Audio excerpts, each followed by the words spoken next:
వాళ్ళ ఏజ్ కి వాళ్ళ కాన్ఫిడెన్స్ కి చెప్పుకోవాలి. అసలు స్టేజ్ ఫియర్ లేకుండా ఎంత బాగా ఇస్తున్నారో చూడండి.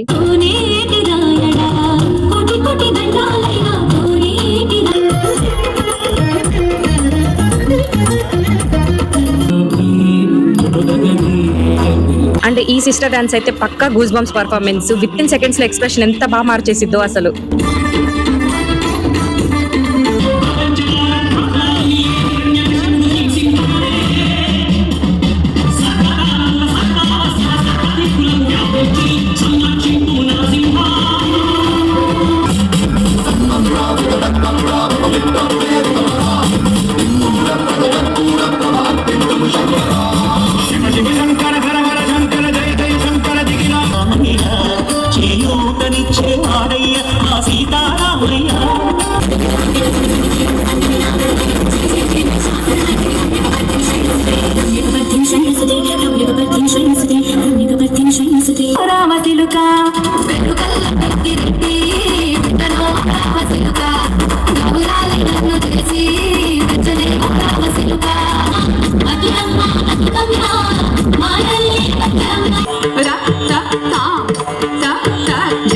డే 2 ఈవినింగ్ పర్ఫార్మెన్స్ అని చెప్పా కదా, ఇదే అన్నమాట క్లాసికల్ డాన్స్. ఇందులో మీకు ఎవరి పర్ఫార్మెన్స్ ఎక్కువ నచ్చిందో కామెంట్ చేసేయండి.